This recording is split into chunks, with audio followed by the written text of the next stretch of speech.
All right, everyone. It's just shortly after 12, and I think we'll get started. Welcome to this continuing professional development session on the Code of Professional Conduct. My name's Glenn Tait. I'm the Executive Director of the Law Society. With me is Jeremy Walsh, who's the Chair of the Legal Ethics and Practice Committee. And we're going to be together going through the Code of Professional Conduct. A reminder that this session is recorded, and we will be putting it up on the Law Society YouTube channel for those who weren't able to attend today. Or if you want a refresher, you'll be able to go back and see it. All of your mics have been muted.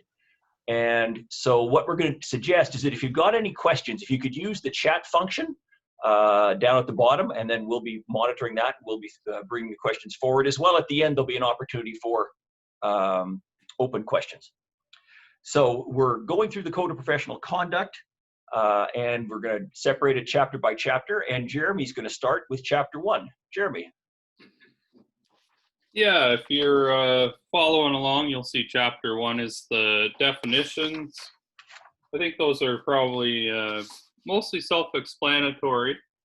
One that I would point out, though, is that the definition of law firm also includes lawyers practicing in a legal aid clinic or in a government office as well. And that might actually come into play a little more when we get to the conflicts part. But I think that's really the only thing I would point out on those pages. So. All right. Chapter 2 is entitled Integrity. And that is sort of the hallmark of, or the overarching principle that supports most of the Code of Conduct. 2.1-1 provides a lawyer has a duty to carry on the practice of law and discharge all responsibilities to clients, tribunals, the public, and other members of the profession honorably and with integrity. Overlay that with the provisions of the Legal Profession Act, Section 22, which contains the definition of conduct unbecoming, and you'll see both parts of that. There's the obligation of integrity that you owe to your client, but there's also the obligation of integrity that you owe to the administration of justice and the members of the public, or sorry, and members of the public more broadly. So again, conduct unbecoming is first conduct that's harmful to the best interests of the public or the members of the law society. That's the overarching obligation around integrity. And then as well, that tends to harm the status of the legal profession generally. A reminder about the commentary. The commentary is not meant to be exclusive. It's meant to provide a number of examples, but this isn't a complete code. It would be impossible to have a complete code. Some areas where people get in trouble under 2.1.1, throwing your legal title around. Do you know that I'm a lawyer? And using that as some kind of effort to bludgeon somebody else. 2.1.2 provides that the lawyer has the duty to uphold the standards and reputation of the legal profession and to assist in the advancements of its goals, its organizations, and its institutions.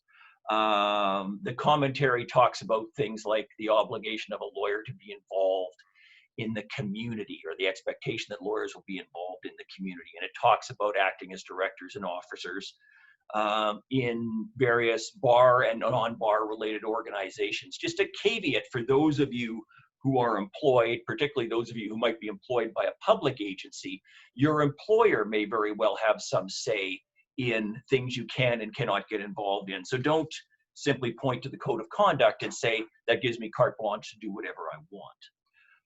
All right, Jeremy, competence. Yeah. So at 3.1 on page 16, you'll see quite a long definition of what it means to be a competent lawyer. And then in the commentary, there's some discussion around I guess the obligations there. It says a lawyer must perform all legal services undertaken on a client's behalf to the standard of a competent lawyer, and below in the commentary it also says that a lawyer shall not undertake a matter without feeling competent to handle it. And it goes on to state what a lawyer must do in those circumstances, such as decline to act, retain additional counsel to help, and it also goes on and talks about circumstances where a lawyer might retain an outside expert as well. And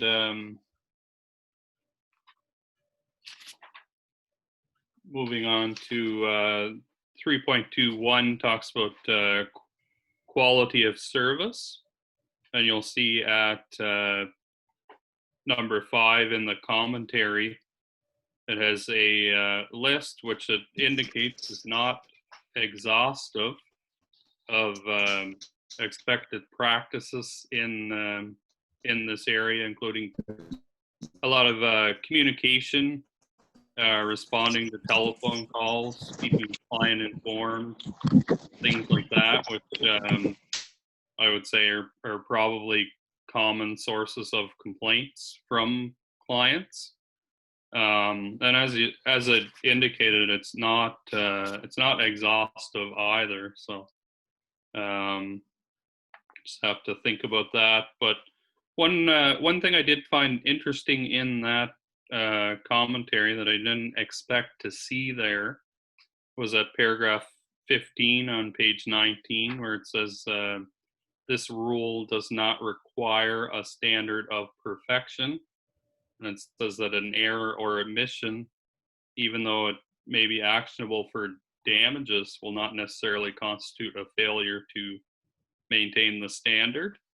So I guess I'd keep that in mind as well, that it's not, the definition of competent lawyer may be daunting, but it's not necessarily perfection.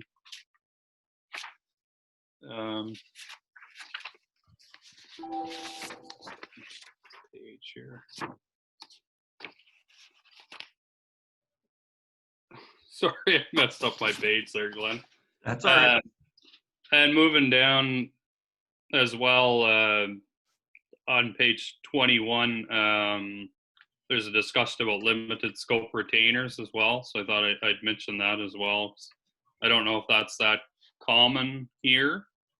Maybe it's more common elsewhere, and you hear a talk of that sometimes in the discussions around access to justice when people talk about unbundling.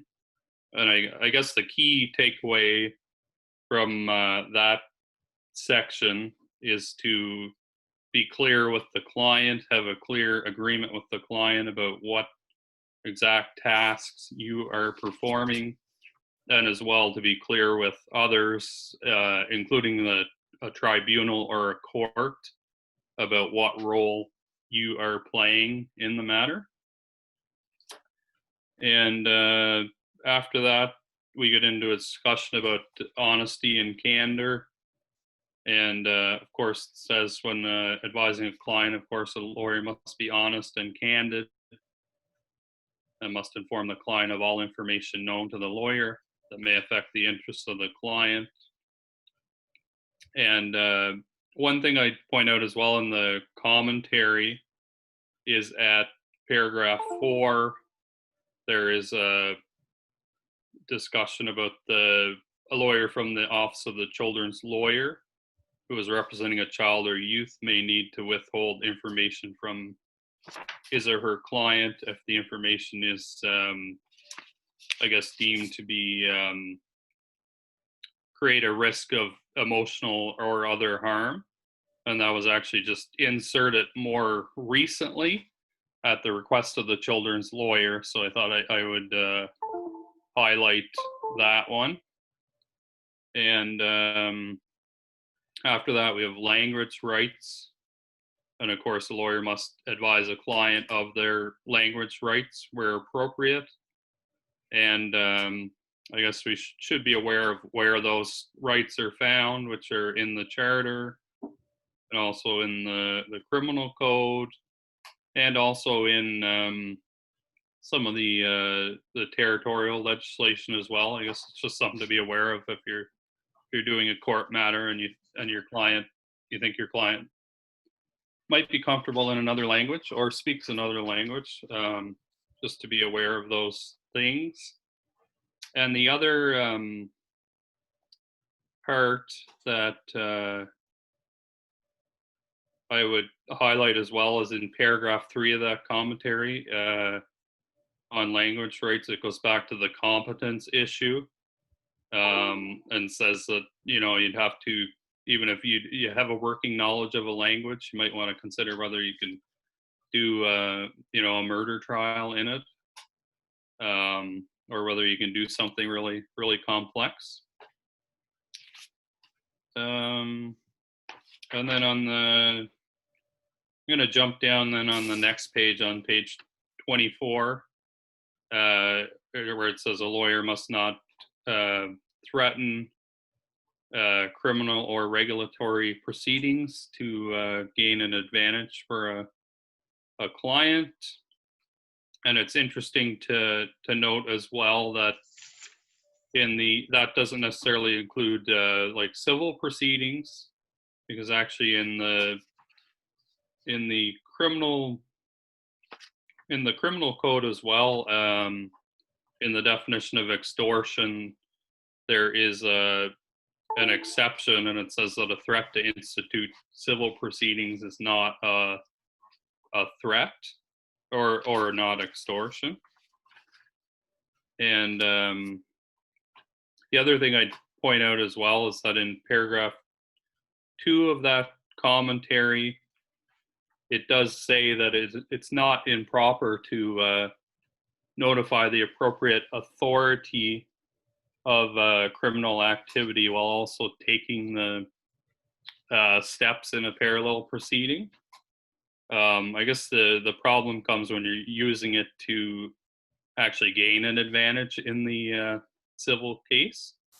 And it's also not improper to request that another lawyer comply with an ethical obligation or face being reported to the Law Society. And after that, we have at page 25, 3.2-6, a lawyer must not induce a person or offer to give them any benefit, I guess, to not cooperate with a criminal proceeding. And I just mentioned that was, there's actually a case in New Brunswick where a very senior, experienced litigator was charged with obstruction of justice for essentially telling a witness or a complainant that they would withdraw a related civil proceeding if they didn't offer any testimony. And he was actually convicted of obstruction of justice for that. So I would just wanted to highlight that part. And then I think you have the next one, Glenn. That's right. Yeah, thanks, Jeremy. So we're now at 3.2-7. As Jeremy was presenting, it dawned on me that some of you may be looking at the code online, so the page references probably won't be particularly helpful to you. So what we'll try and do is we'll try and make sure we give you the references of the particular portions of the code we're at. So 3.2.7 talks about ensuring that a lawyer will not knowingly assist in any dishonesty, fraud, crime, or illegal conduct. And also a lawyer must never do or omit to do anything that the lawyer ought to know assists or encourages any dishonesty, crime, fraud, or illegal conduct by clients or others. This dovetails nicely with all of the rules that have been in place with respect to money laundering and anti-terrorist financing. All the rules, you'll remember that the Law Society launched a series of rule changes in January, dealing with client identification, client verification, the rules around no cash, the rules around ensuring that you know the source of funds that's coming from your client, and the duty to inquire particularly if circumstances suggest that there's a reason for you to inquire. All of that ties up with this. And so if you were found to be in breach of the trust rules, there would be an argument that you'd be in breach of this provision of the code as well. Commentary 2 makes the point that you have to be alert and be vigilant to avoid getting unwittingly dragged into something. And they use the examples of mortgage fraud or money laundering. Commentary 3 makes the point that if you have any suspicions about anything in a transaction that you're involved with, you need to make reasonable inquiries to satisfy yourself, or make reasonable inquiries in the case of a client about the subject matter and the objectives of the retainer that you've got. Things like verifying legal and beneficial owners of property and business entities, verifying who actually has the control of a business entity. You'll remember we talked about a lot of this as being part and parcel of the money laundering rules that were rolled out at the start of the year. And finally, the commentary makes the point that although you cannot assist knowingly or unknowingly in perpetrating a fraud, this doesn't prevent you from taking on a bona fide test case. If a client wants to challenge some legislation, you're allowed to do that. 3.2-8 deals with lawyers who are employed by organizations. And the rule there specifies that if you're aware that your organization is going to do something or has done something that's dishonest, fraudulent, etc., you have to advise your organization that they can't do that. And if, notwithstanding your advice, the organization says they're going to continue to do that, then you need to withdraw from acting. And the commentary at commentary 5 makes the point that withdrawing may in fact mean in some circumstances resigning from the organization, although that's not always the solution to this. But you who are employed by others, particularly by private enterprises, although not limited to private enterprises, need to be aware that if your organization appears to be doing something that's unlawful, you have to bring it to their attention. You can't simply close your eyes and allow that to happen. 3.2-9 talks about dealing with clients with diminished mental capacity. And there's a large amount of commentary around that. And as Jeremy noted, we've made some particular changes to our code at the request of the Office of the Children's Lawyer. And so if you're looking at 3.2-9, I'm sorry, the commentary 6, 7, and 8 deal particularly with situations where you may be acting for a child and providing some commentary around that. Jeremy, 3.3 is next, and over to you. Yeah, I think we're on to, are we on to conflicts there? Confidentiality, 3.3. Oh, sorry. Oh, goodness.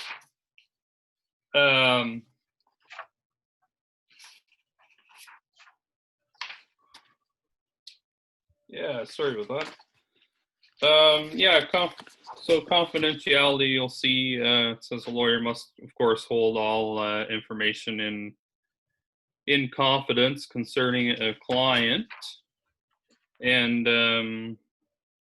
I think that's something, in a town this size as well, that's something to really think about, because I know I've been out before at wherever, the Black Knight or somewhere, and heard someone having a conversation that they probably didn't really want people to overhear. The one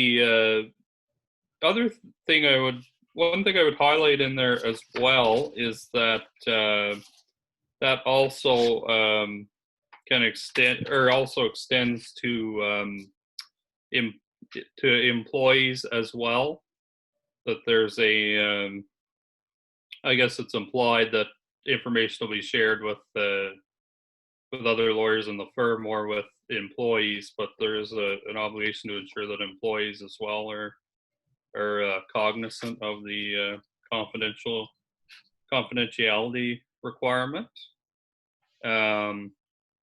There are some exceptions as well, which are at 3.32 and 3.33, which are, of course, the lawyer may disclose confidential information for,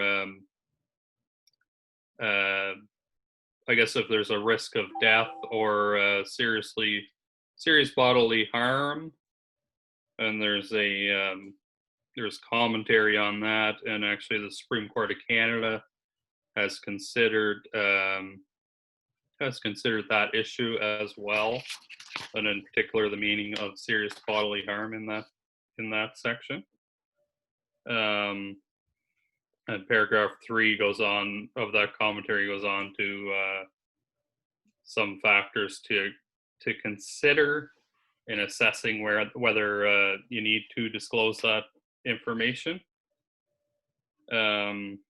As well, at 3.34, there are some exceptions where for civil proceedings and also for I guess professional negligence, or if there's allegations of professional misconduct, then a lawyer may disclose confidential information, but only enough information, I guess not more information than is required. And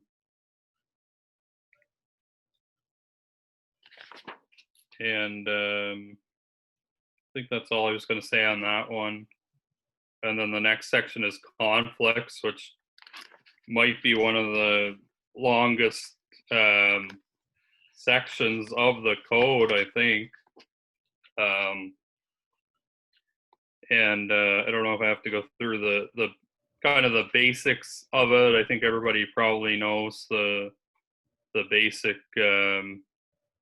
concept of a conflict of interest. That's another topic, I guess. It's probably a difficult one in this town because it's so small and it's so easy to run into people in different contexts, and also in doing files if you're meeting a lot of clients. At paragraph 10 of the commentary, there's a number of factors to consider when trying to identify whether a conflict exists. And then at paragraph 11, there is a list of, I guess, common situations, but as it notes, these examples are not exhaustive. So you really have to think about it in every situation, I guess. And 11D as well talks about, or says that a conflict of interest can arise where a lawyer has a sexual or a close personal relationship with a client. And a little further down at 3.4-42 and 3.4-43, it says that a lawyer must maintain professional boundaries in an interaction with a client, and that a lawyer shall not enter into a sexual relationship with an existing client unless a consensual sexual relationship existed between them prior to the lawyer-client relationship. And those sections were just added, so I just thought I would bring those to people's attention. I'm not sure if people were aware of that, but that's a topic that's being discussed, I think, by different law societies, and I think we might actually be one of the first to adopt that. We're the only one. Yeah, we're the only one, I think. Yeah.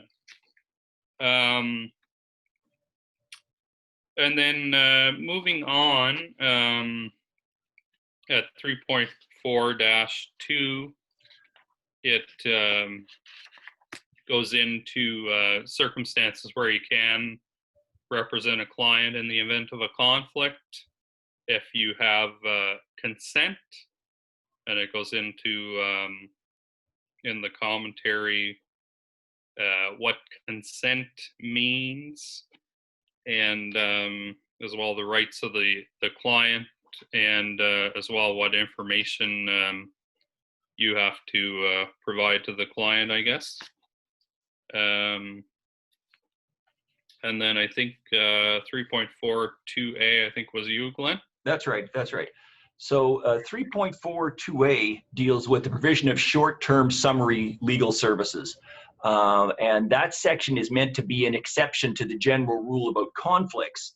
The principal provision is that if you're providing advice or representation under the auspices of a pro bono or not-for-profit legal services provider,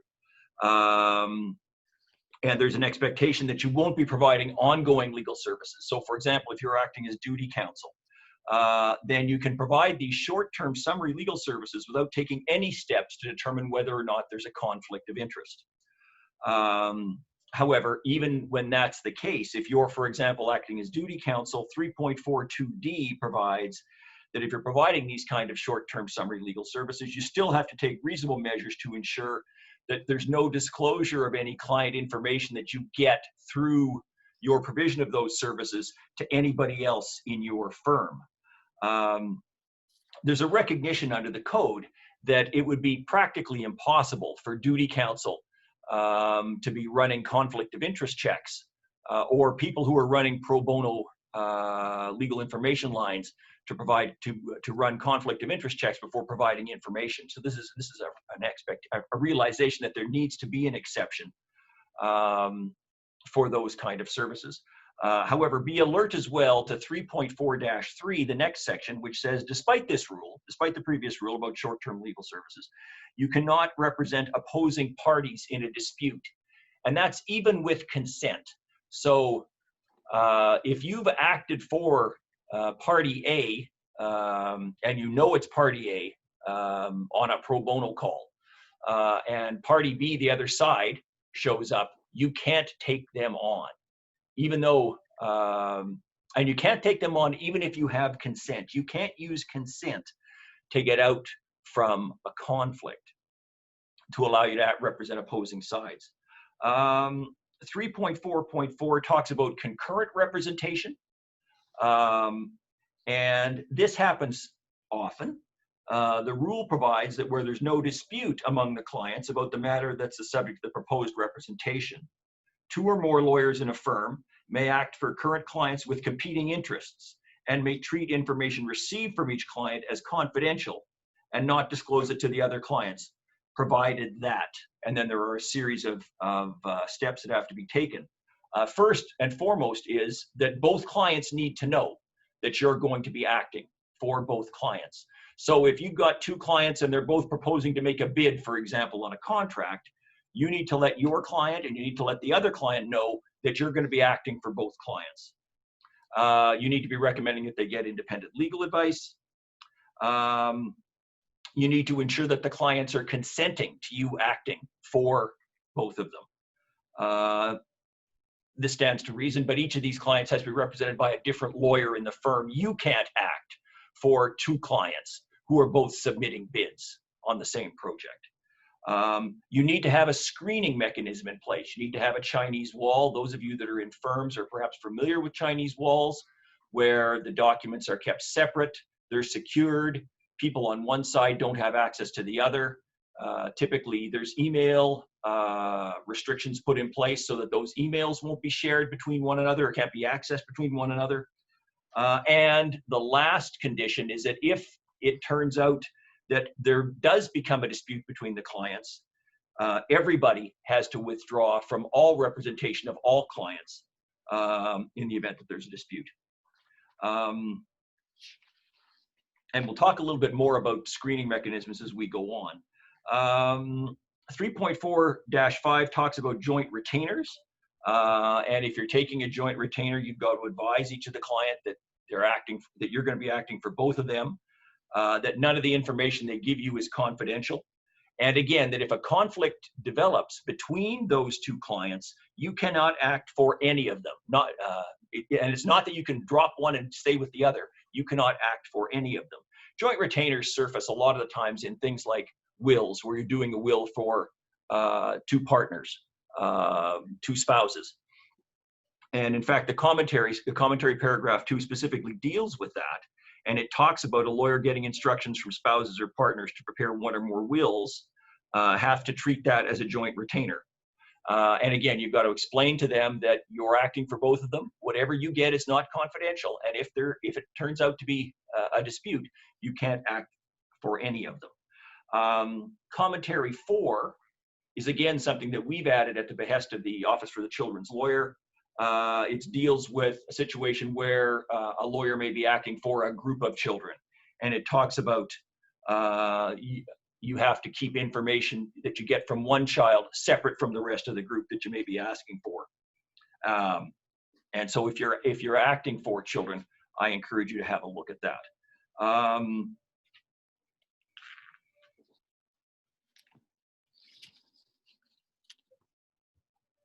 If you're 3.4.6 talks about you're going to be entering into an ongoing relationship with a client where you've had a joint retainer. Make sure you let the client know that you're now entering into a joint retainer, and again, suggesting that they get independent legal advice. And it may be that your long-term client, after you tell them that you're going to be entering into a joint retainer with somebody else, decides to withhold their consent. And if they withhold their consent, then you can no longer act. There's a number of provisions here, all to the same effect, which is you have to be careful when you're acting for 2 or more clients. If there's a dispute, you've got to send them both out. And right at the beginning, the very best course would be to suggest to them that they make sure they understand. And I would suggest to you that you make sure that you give them something in writing that says you're acting for both of them, that you're not maintaining any confidentiality between them, and that you require their consent to proceed. 3.4-10 deals with acting against former clients. And this is something that comes up quite often. Again, as Jeremy notes, particularly in a situation like we have here, where there's a small number of lawyers and a large number of clients. So the rule provides, unless the former client consents, you cannot act against a former client in the same manner, in any related manner, or for any other matter if you've got confidential information that arose from your previous representation of that client, which could prejudice that client. This is not an absolute prohibition, but it is very clear in circumscribing the areas where you can and you cannot act against a former client. The code goes on to talk about situations where if this is going to occur, you're obliged to ask the former client for consent. And I would suggest to you that it would be a very rare case where the former client is going to give you consent to act against them where you've acted for them previously. 3.4-12 talks about acting for borrowers and lenders, a common situation when you're doing residential real estate.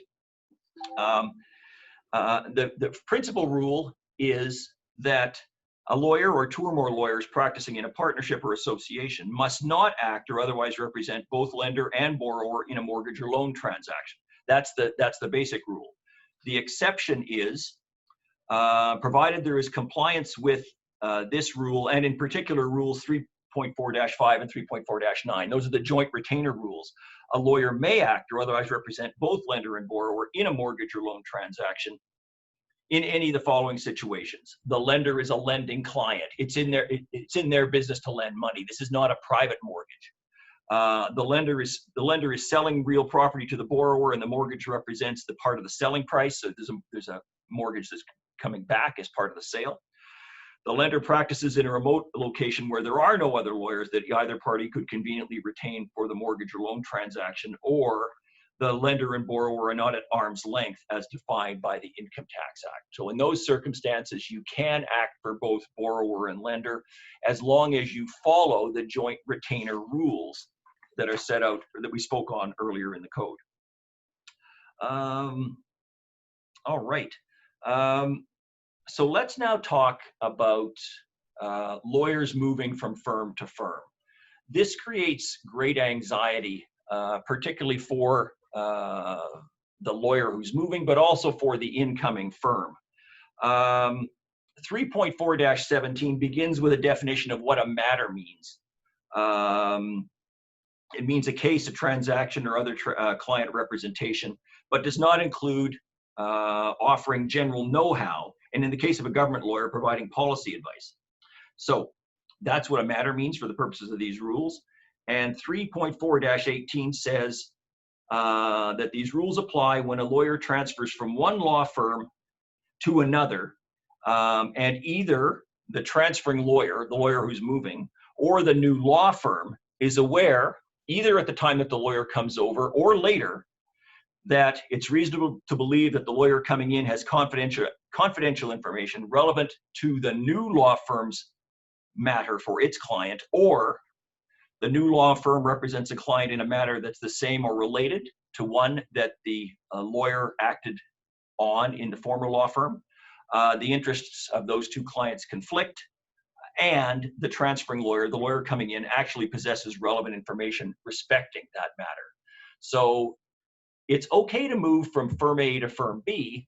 Where the trouble arises is if firm B is acting for somebody who you might have been acting against when you were at firm A, and you have some information about what's going on that could cause some problems.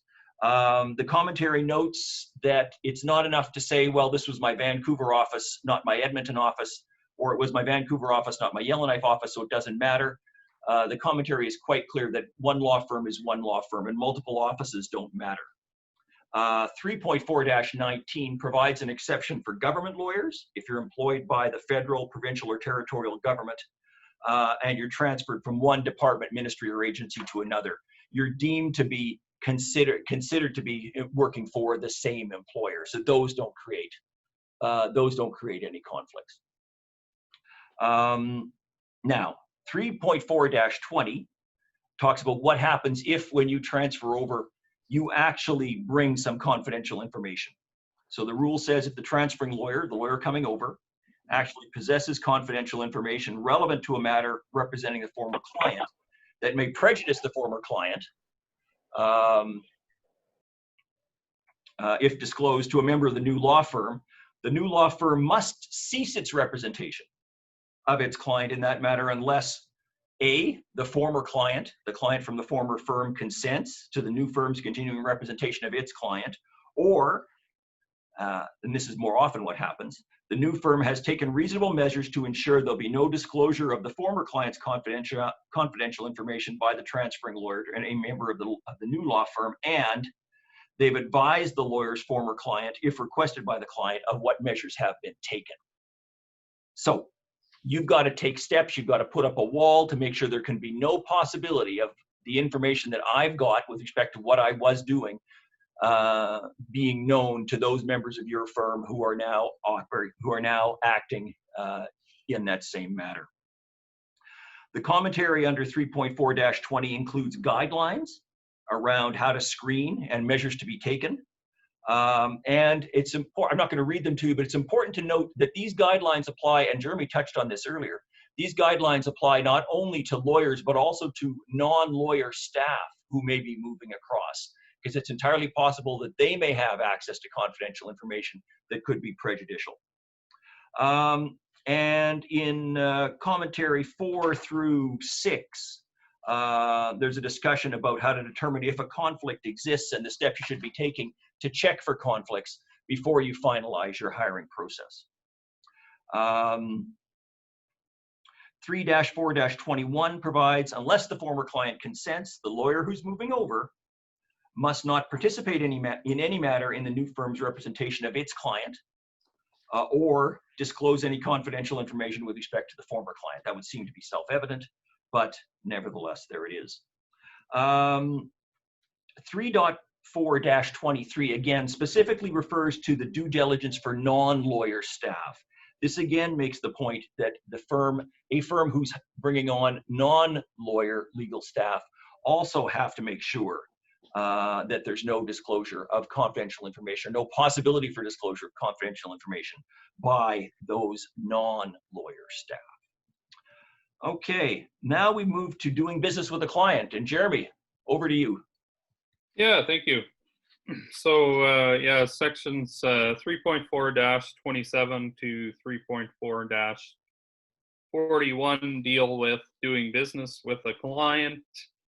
I mean, essentially, it doesn't say you can't do business with the client, but it does limit some of the circumstances, and talks about at 3.4-31 about circumstances where a lawyer may borrow money from a client, and as well as 3.4-33 about when a client may lend money, or a lawyer may lend money to a client.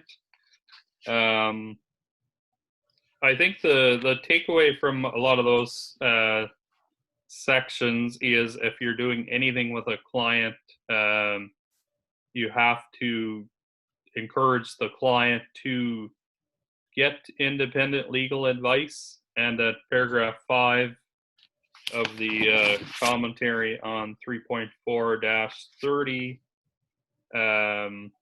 it says that you must actually get a written certificate with the client's signature that they have gotten independent legal advice.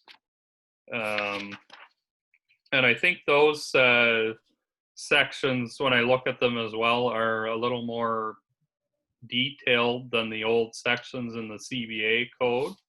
So if you are in an area where you might do business with a client, you might want to have a look at those, because I think some things may have changed there. I think in some ways it might be more, some things might be more permissive, but other things might be more restrictive as well. So it's worth a look if you are in a situation where you might do business with a client. And I'd also highlight in that section under 3.4-37, 3.4-38, and 3.4-39 talks about gifts and testamentary instruments. And it says that a lawyer must not accept a gift that is more than nominal from a client. So I guess a box of chocolates at Christmas is probably okay, but anything substantial, it says that you must get the client to actually receive independent legal advice. And as well, it says that a lawyer must not include a clause in a will, in a client's will, directing the executor to retain them to administer the estate. And as well, unless the client is a family member, a lawyer must not prepare a will giving a lawyer a gift or benefit from the client, such as a testamentary gift. And then 3.4-42 deals with sexual relations with clients, which we had discussed earlier, but the sections are there if you hadn't seen them. And then after that, we have 3.5, preservation of a client's property. And that's another section that I really don't have a lot to say about, other than to indicate that it is there.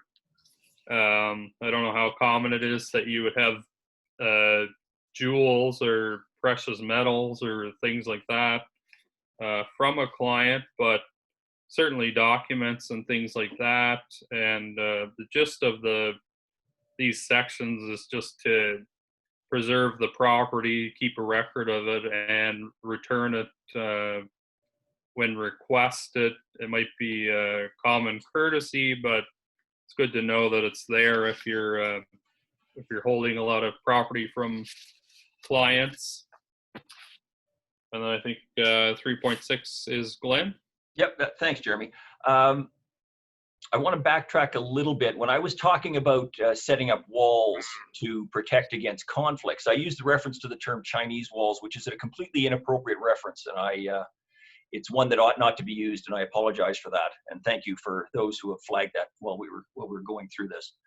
Let me then talk about fees and disbursements. The code does not require, nor do the rules of the Law Society require, that there be a retainer letter between lawyer and client in all instances. The only place where a retainer letter is required, and you'll see that in 3.6.9, is where there is an agreement between the lawyer and the client that the retainer needs to be paid before any legal services are provided. In that case, the rule specifically provides that there needs to be something in writing. However, even though there's not a requirement that there be a retainer letter, I would suggest to you that good practice suggests that you should have a retainer letter between you and all your clients in every circumstance. 3.61 says that you can't charge any fee or disbursement unless the fee or disbursement is fair and reasonable and it's been disclosed in a timely fashion. A retainer letter helps you with that. A retainer letter spells out what your fees are going to be, how you're going to calculate your disbursements. It makes it much more difficult for the client later on to say they didn't understand what the fees were going to be. And the commentary builds on that. The commentary at paragraph 2 says the fiduciary relationship, and we need to remember that we do have a fiduciary relationship. Our relationship with our clients is a fiduciary one. And the fiduciary relationship requires full disclosure in all financial dealings between them. It also prohibits the acceptance by any lawyer of any hidden fees. And we'll talk a little bit more about that later on. Commentary 3 comes very close to suggesting that you need to have a retainer letter, but it doesn't say that. It says you should provide your client in writing before or within a reasonable time after commencing a representation as much information regarding fees and disbursements and interest as is reasonable and practical in the circumstances, including the basis upon which fees will be determined. 3.6-2 deals with contingency fees, and I'm not going to spend a lot of time with that. 3.6-3 talks about what needs to be in a statement of account. The statement of account must clearly and separately detail the amounts charged both as fees and as disbursements. 3.6-4 deals with joint retainers, and it requires that if you have a joint retainer, your fees and disbursements have to be split equally between the clients, unless there's an agreement between the clients otherwise. And again, if there is an agreement between the clients that your fees are going to be paid in some other fashion, I would certainly suggest that that should be documented and evidence that the clients both agreed to that when you settle into that. 3.65 and 3.66 talk about division of fees and referral fees. If your client consents, you can divide fees between lawyers who aren't in the same firm. That typically happens if the client changes firms halfway through a process.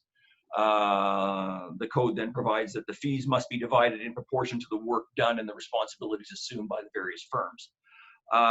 There's also the ability, in very limited circumstances, for a referring lawyer to accept a referral fee if work is being referred to them. But the work has to be referred to somebody else because of the expertise and ability of the other lawyer, first of all, not because of a conflict of interest. And secondly, the fee needs to be reasonable and the client needs to be informed and needs to consent to the payment of a referral fee. 3.6-7 talks about splitting fees with non-lawyers. You can't be splitting your fees with non-lawyers. You can't be, for example, paying people to go out and find you clients, and if they bring you in a client, you paying them something for that. That's not allowable. And 3.6-8 provides an exception if you're in a multidisciplinary practice. We don't have any of those in the NWT, so it doesn't apply. 3.6-9, as I mentioned to you, that is a requirement where there be something in writing in advance if you're requiring that your fee be entirely, or your retainer be entirely paid in advance before you do any work. 3.6-10, I want to flag for you. A lawyer must not appropriate any client funds held in trust or otherwise under the lawyer's control for or on account of fees except as permitted by the governing legislation. You'll remember that the trust rules have some specific provisions in there about making transfers from trust accounts, and this underpins that. 3.6-11 provides that if your fees or disbursements are reduced, if, for example, your bill is taxed and your fees are reduced, then you've got an obligation to repay the client any excess as soon as possible. And 3.6-12 deals with prepaid legal services. I'm not sure if anybody actually works through a prepaid legal services plan in this jurisdiction, but if you do, you need to be aware that you need to spell out in writing what the scope of your representation is, and the extent to which the fees are going to be borne by you, the client, as opposed to being borne by the prepaid legal services plan. All right, Jeremy, let's talk about withdrawing representation. Yeah, so 3.7 deals with withdrawal from representation, and it sets out circumstances where a lawyer may withdraw. A client, of course, can terminate the lawyer-client relationship for just about any reason, but for the lawyer, it's a little more limited. A lawyer may withdraw where there's been a serious loss of confidence between the lawyer and the client. And a lawyer may also, of course, withdraw for non-payment of fees. However, there must be time for the client, sufficient time for a client to obtain the services of another lawyer, especially in advance of a trial date. And 3.7-4 deals with criminal proceedings in particular. And it also indicates that essentially a lawyer can withdraw, but there must be time for a client to obtain another lawyer. And you'll see at 3.7-6, it discusses what happens when a lawyer is justified in withdrawing from a case, but there is not sufficient time for a client to obtain a new lawyer. The procedure is set out there in that section, and essentially it is up to the court at that point about whether they will allow an adjournment. And the other part in this section I would highlight is at 3.7-7. It has three circumstances where a lawyer must withdraw, and they are when a lawyer is discharged by a client, the client instructs the lawyer to act contrary to professional ethics, or the lawyer is not competent to handle a matter, which goes back to our discussion earlier as well about competence. And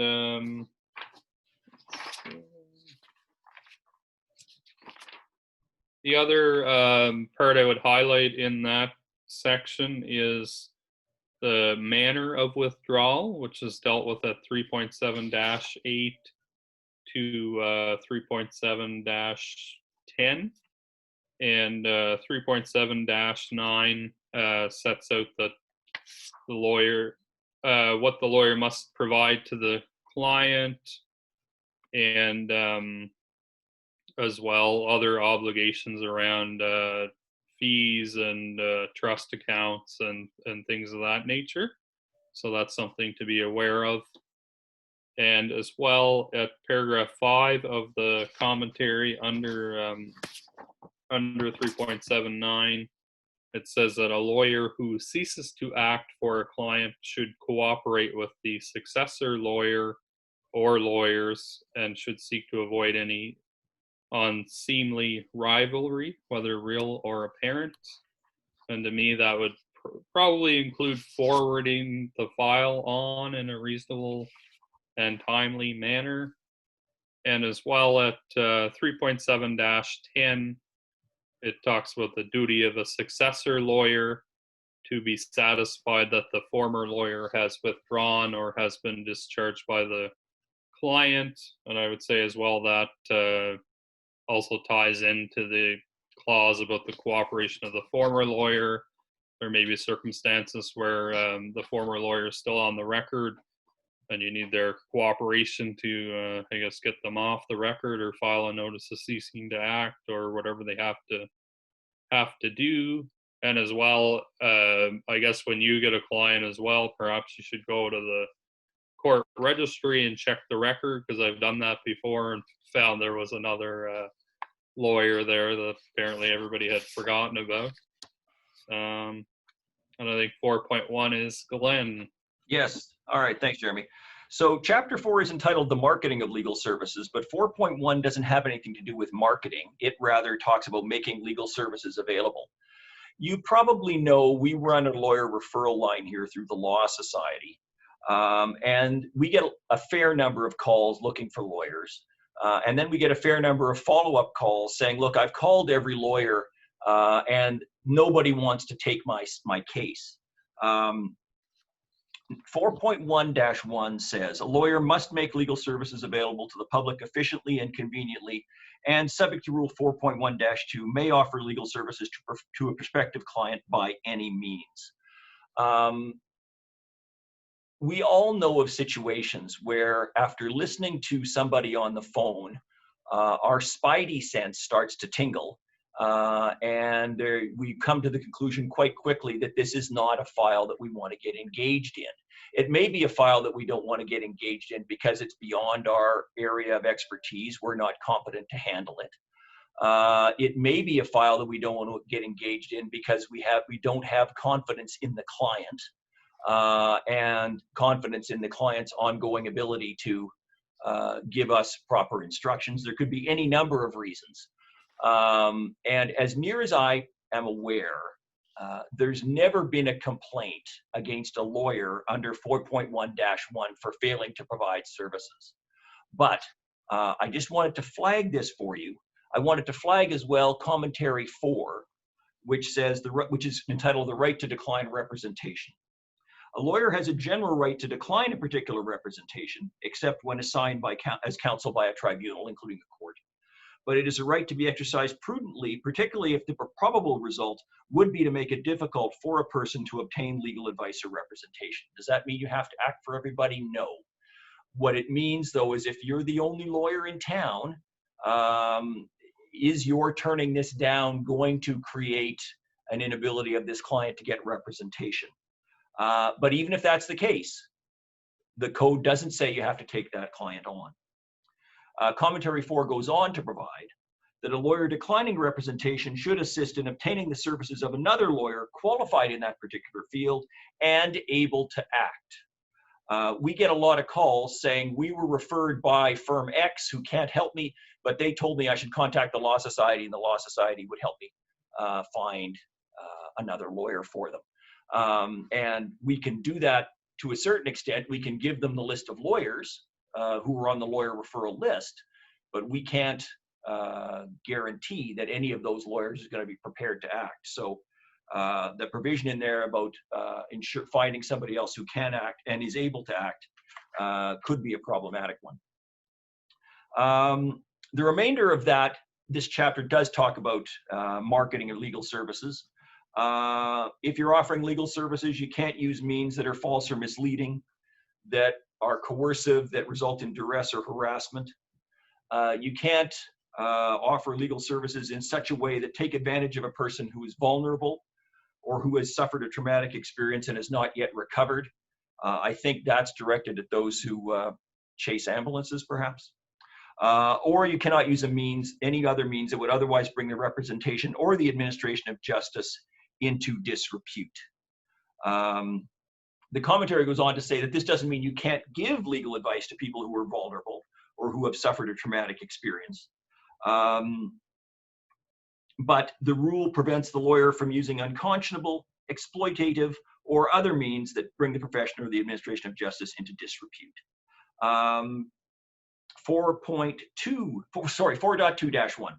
A lawyer may market professional services, provided that the marketing is demonstrably true, accurate, and verifiable, neither misleading, confusing, or deceptive, nor likely to mislead, confuse, or deceive, and is in the best interest of the public and consistent with a high standard of professionalism. We've had some situations here over my time where there's been some advertising which has suggested that a particular lawyer was endorsed by the Law Society or was endorsed by the courts. And we've had to intervene and say, you know, that advertising probably is inappropriate. You might not want to be doing that. You also can't be running ads that suggests that you are vastly superior to anybody else who might be providing this service. You can't be advertising in such a way that you're creating client expectations that are unrealistic. I guarantee you that you're going to win would not likely be appropriate advertising. You can't be advertising in such a way to suggest that you are aggressive as composed to everybody else. I think some of us may have seen some of the ads that run in the United States where lawyers are going exactly down that road. You can't be advertising in a way that disparages others, and you can't use testimonials. So I can't run an ad that has Jeremy there as a former client talking about what great work I did and how great Glenn was, and you know how he looked after me. You can't do that. 4.2-2 talks about advertising of fees. I have talked to some of you about advertising of fees, and I've suggested that the best course is not to be advertising fees. The rule provides that you can advertise fees provided that the advertising is precise as to the services offered for each fee quoted, which in and of itself creates problems, I think. The advertising states whether other amounts such as disbursements and tax will be charged, and the lawyer strictly adheres to the advertised fee in every applicable case. The problem with advertising doing divorces for $200 is you've got to do divorces for $200. And once you've advertised that, you have to stick to it. And that's why I suggest to those who ask me that you may be better off not advertising fees at all. Finally, 4.3 talks about advertising the nature of your practice. As you know, in some jurisdictions, lawyers can become certified as a specialist in personal injury law or a specialist in employment law. We don't have that kind of certification here. And Rule 4.3-1 says you must not advertise that you're a specialist in a specified field unless the lawyer's been so certified by the Law Society. And so that means in the commentary, I think at paragraph 2 says you can't indirectly be suggesting that you're a specialist in personal injury law, for example. But what this doesn't do is it doesn't stop firms who may have offices in Ontario and the NWT, Ontario being someplace where they do allow you to become certified, to run ads both in Ontario and the NWT saying that Jeremy Walsh is certified by the Law Society of Ontario as an expert in environmental law. We can't complain about those ads running in the NWT because they are true and Jeremy has been certified.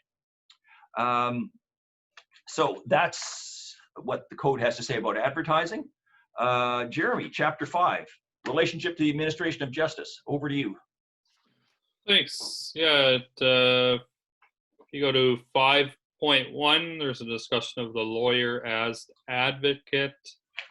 5.1-1 says that a lawyer must represent a client resolutely and honorably within the limits of the law while treating the tribunal with candor, fairness, courtesy, and respect. So I guess you kind of get into some balancing there a little bit, I guess. In the commentaries as well, I found it interesting at paragraph 3, it says the lawyer's function is partisan. So the lawyer is not obliged to assist an adversary or advance matters that are harmful to the client's case. However, if you go down to paragraph 6, that's qualified a little bit, where it says if an opposing party or opposing interests are not represented, the lawyer must take particular care to be accurate, candid, and comprehensive in presenting the client's case so as to ensure the tribunal is not misled. And going on, there are at paragraph 9 and 10, there are commentaries that relate to criminal law. In particular, 10 relates to the situation where a client may admit guilt but still wants to contest the charge. So it sets out some limits on what the lawyer can do in those circumstances. And at paragraph 11 as well, I'll point that out. That's a newer addition, and that was also added at the request of the children's lawyer. And it just says that a lawyer from the office of the children's lawyer, when representing a child or a youth, needs to ensure that the court has received all relevant evidence concerning the issue. And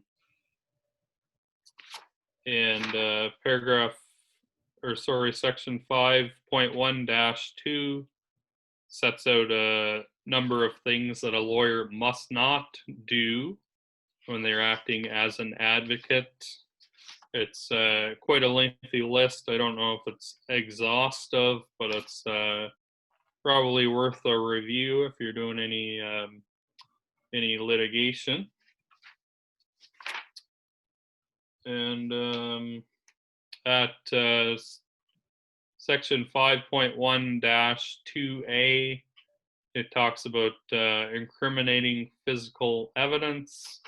So the classic dilemma from the movie, when the killer comes into your office and drops the gun on your desk, what do you do?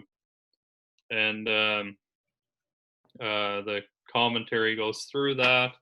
I mean, it's something, yeah, that happens in movies, but I mean, it does happen in real life. It happened to Ken Murray, who was the lawyer for Paul Bernardo.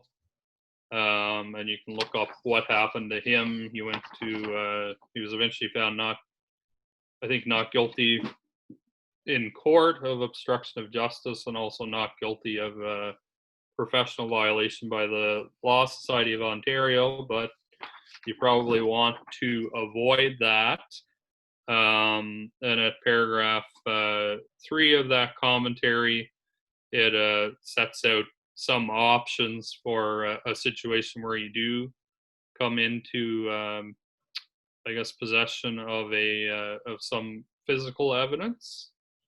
And paragraph 5 as well talks about the obligations of a lawyer, that the lawyer doesn't have the obligation to assist in the investigation, but of course they can't do anything to hinder the investigation. And as well, that you can't counsel a client to conceal or refuse to conceal or destroy evidence. At 5.1-3, it talks about the duty of a prosecutor. It says a lawyer must act for the public and the administration of justice resolutely and honorably within the limits of the law, while treating the tribunal with candor, fairness, courtesy, and respect. I don't think we've had that happen here, but I know in other jurisdictions, I've heard they're starting to see more complaints about prosecutors and about government lawyers. So if you are one of those, you should probably be aware of this section and the commentary as well. And what else do we have here?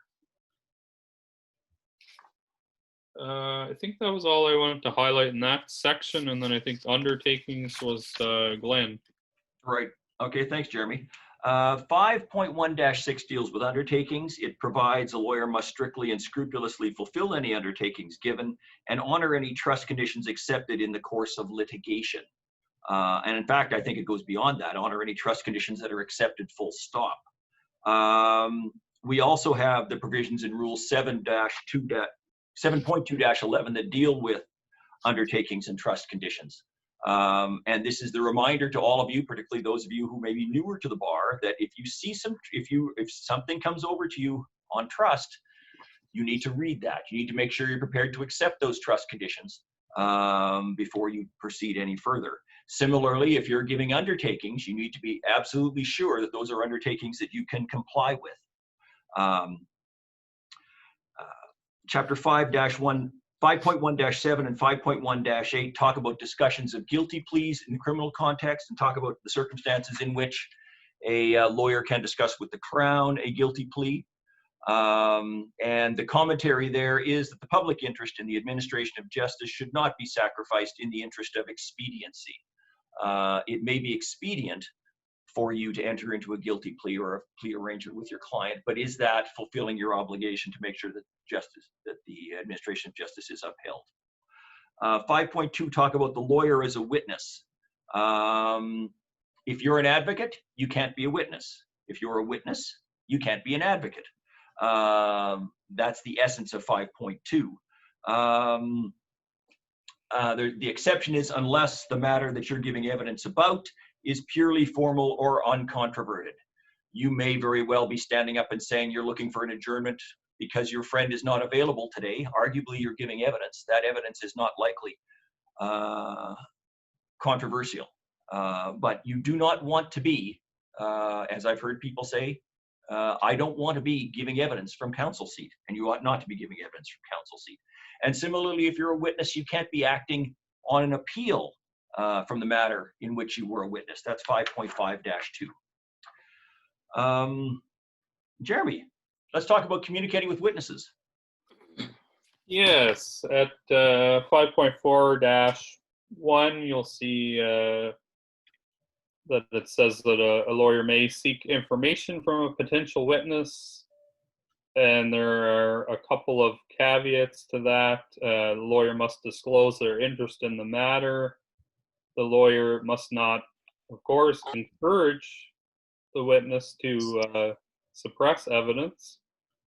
And as well, the lawyer should be conscious of whether the witness is actually represented by a lawyer. And communicating with represented parties is dealt with a little lower at Rule 7.2-6. Essentially, there's basically there's no property in a witness. I mean, everybody knows that saying. The one exception as well that is at paragraph 3 to 3 to 7 here in the commentary is about communicating with witnesses under oath. Generally, a lawyer cannot communicate with a witness during cross-examination, except with the leave of the court or with the agreement of counsel. So that's something to keep in mind. And it also talks in that section at paragraph 2 about witness preparation, and also what a lawyer may do in preparing a witness. That it's okay to discuss courtroom and procedures and refresh memory and things like that, but you must be careful not to direct or encourage a witness to misstate or give vague evidence. And at page 5.5 is relations with jurors. Of course, a lawyer can't communicate with a member of a jury. And as well, I was interested to read in that section that, sorry, where's my thing here? I was interested to read in that section as well. It says a lawyer who is not connected with a case must not communicate with or cause another to communicate with any member of a jury about the case. And as well, it says a lawyer must not have any discussion after trial with a member of the jury about its deliberations. So just something to keep in mind, because I think those rules are quite different in the United States, and as well in the criminal code. There's actually a section that says or makes it an offense for a juror to disclose information related to proceedings. And as a lawyer, I find I've run into people that have been on juries and they want to talk about it, and I sometimes will say I don't really want to, or kind of warn them that I don't want to know what happened. Though people are sometimes want to say that they enjoyed it or they think you're interested, but I have said that before. That I don't really want to know about it, but. And then at 5.6, it talks about the lawyer and the administration of justice. A lawyer, of course, must encourage public respect for and try to improve the administration of justice. And I found this section has some interesting points in it, and it's something to keep in mind probably as well when you're posting things on social media. Because at paragraph 3 as well, it talks about criticizing tribunals, and it makes the point that and it goes back as well to how small a Yellowknife is. That if a lawyer says something, it might take a little more carry a little more weight. If you make a sort of an unjust criticism of a court case or something like that, it might carry a little more weight. And then I think the other interesting one in there is at 5.6-3, security of court facilities. It says a lawyer who has reasonable grounds to believe that a dangerous situation is likely to develop at a court facility must inform the persons having responsibility for security at the facility and give particulars. And that one reminded me of a particular situation where many years ago, where a colleague in my office had actually called over to the sheriff to say, that they had some concerns about a particular matter. So it's just something to keep in mind if you have a really contentious file, I guess, or you have some kind of reason to be careful. And then I think the next section here is 6.1, supervision, and it talks about how a lawyer has complete responsibility for his staff and the functions that they perform. And I think we touched on this a little bit earlier in the confidentiality part.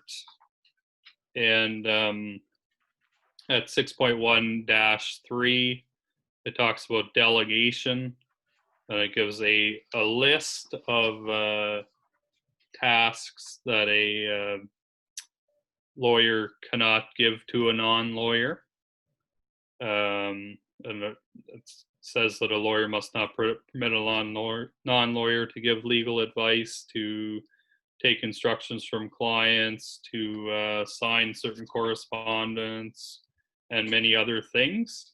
So if you do have staff that you're delegating to, it might be worth having a review of that paragraph.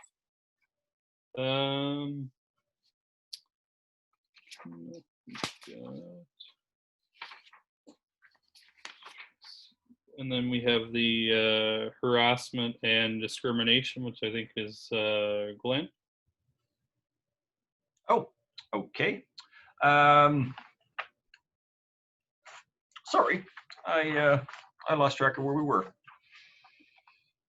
I did too, and I actually skipped over students, which says that a lawyer at 6.2-1, which says a lawyer must observe any procedures of the Law Society, about the recruitment and engagement of articling students, and as well talks about the duties of someone who's acting as a principal.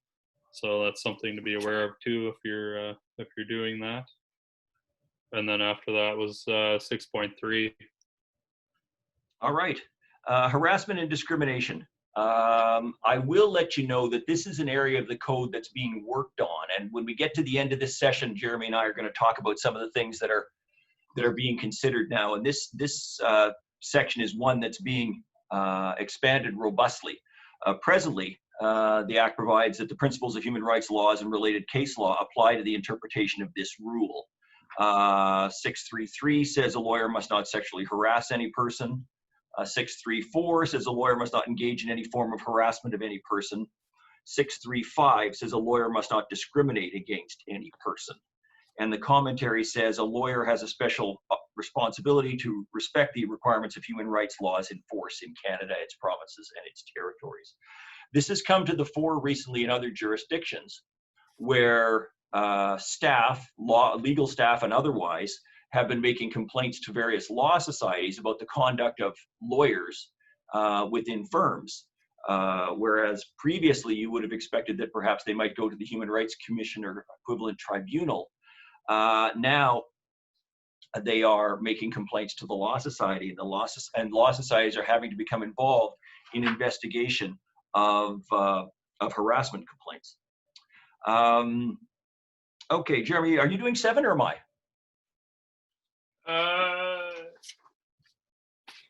That's sorry, yeah, I think I have 7 here. Okay. 2 seconds, sorry. Yeah, chapter 7 is relationship to the society and other lawyers. Of course, that's 7.1-1. It says the lawyer must reply promptly and completely to any communication from the society.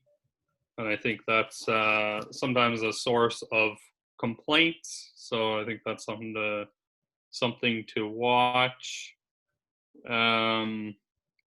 At 7.1-3 as well, it says that a lawyer must report to the Law Society the misappropriation or misapplication of trust funds, the abandonment of a law practice, and various other situations, I guess, where a lawyer is obligated to report. So those are something to keep in mind as well.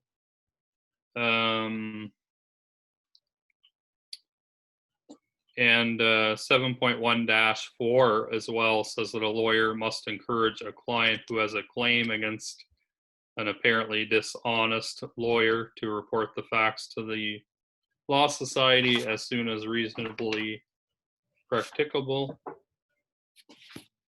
7.2 as well deals with, I guess, civility to all persons that a lawyer has dealings with, but also other lawyers. And in particular, paragraph 3 of the commentary under 7.2-1 says that a lawyer should avoid ill-considered or uninformed criticism of the competence, conduct, advice, or charges of other lawyers.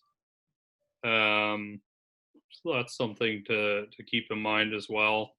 And it goes on to talk about avoiding sharp practice and also not taking advantage of mistakes and slips on the parts of other lawyers, which don't go to the merits of the case. And 7.2-4 deals with communicating with parties that are, talks about correspondence generally and not sending correspondence that's abusive, offensive, or otherwise unprofessional. 7.2-5 in my copy has a big star next to it. Of course, it says a lawyer must answer all correspondence with reasonable promptness. And that's another one that I think is probably the source of a lot of complaints. So that's probably something to keep in mind. 7.2-9 talks about when a lawyer deals on a client's behalf with an unrepresented person, and simply says the lawyer must urge that unrepresented person to obtain independent legal advice, and also make it clear to the client or to the unrepresented person that they are not acting in their interests, and also to make sure that they aren't under the misapprehension that the lawyer is acting in their interests. And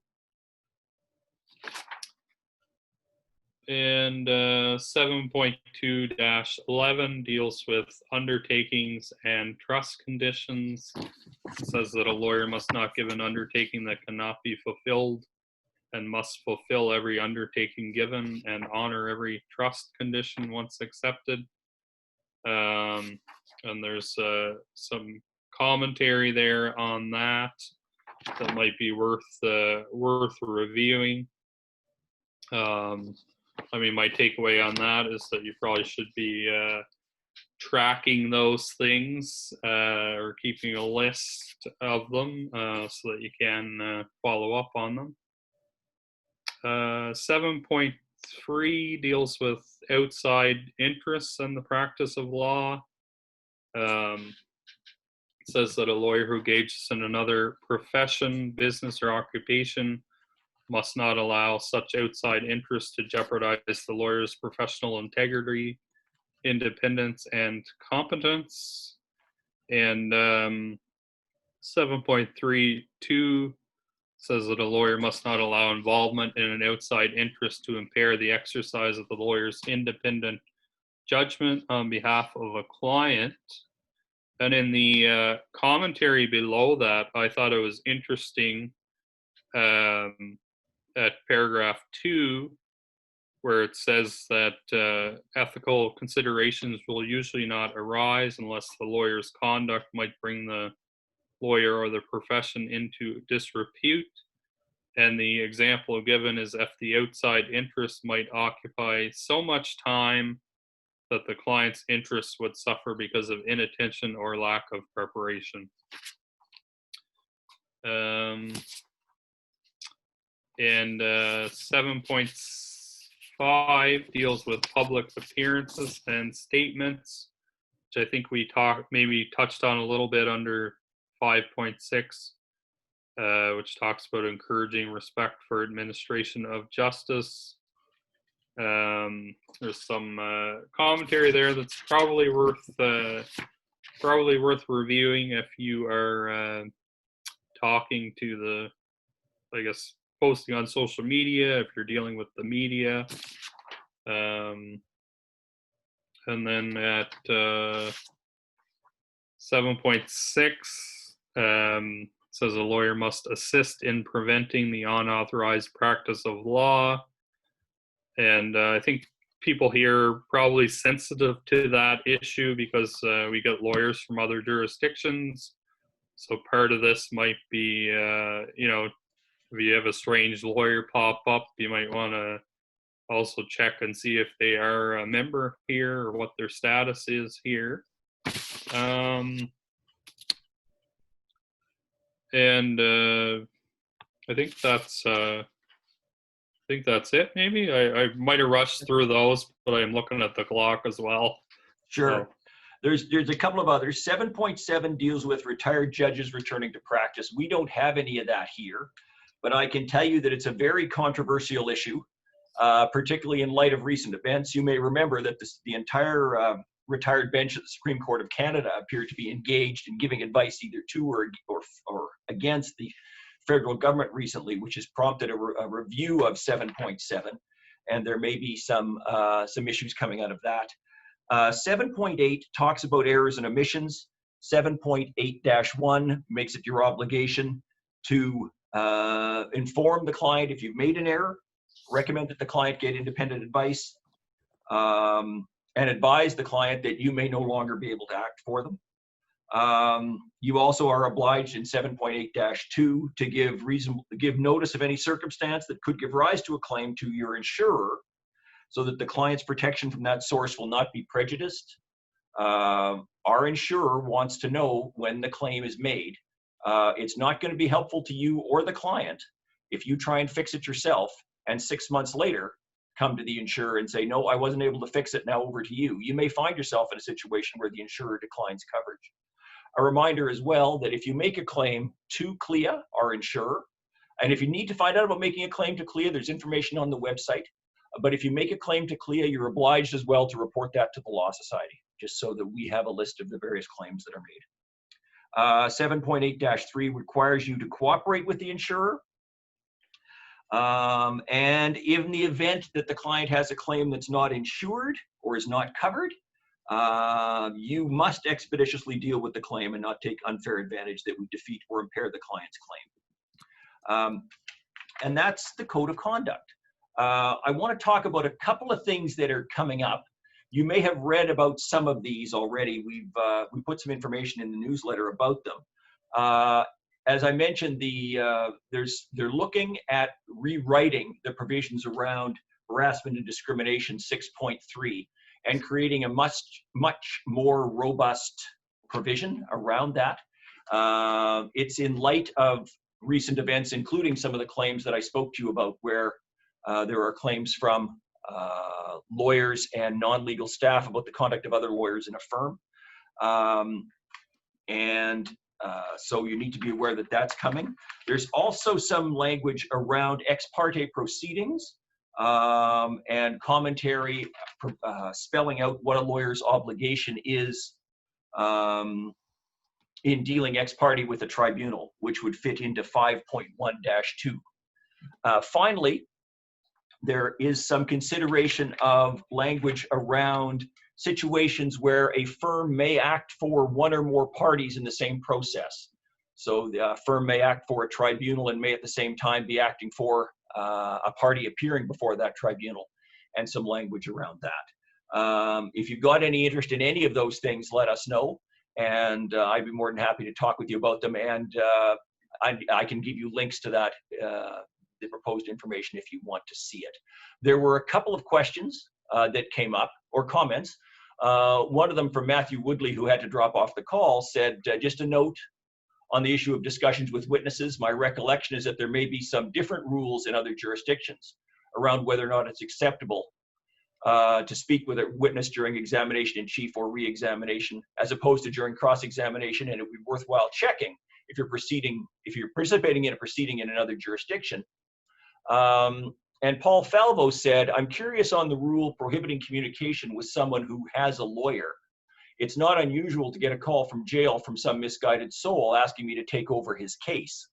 We're not able to speak for what would happen in the event of a complaint, but it seems to me that if you were contacted by somebody who had a lawyer and simply asked whether you'd be able to take over the case, that in and of itself would not be communications that would get in the way of, that would breach the provisions of the code.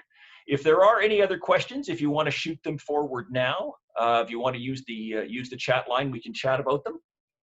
I note in passing that we've gone well past the hour and a half, so this will qualify for 2 hours of ethics. For those of you who are looking for your 2 hours of ethics, you've now got it. I'm not seeing any other chats, so thank you, Jeremy. Thank you, everybody, for participating. Thank you. And again, if you ever want to look at this, again,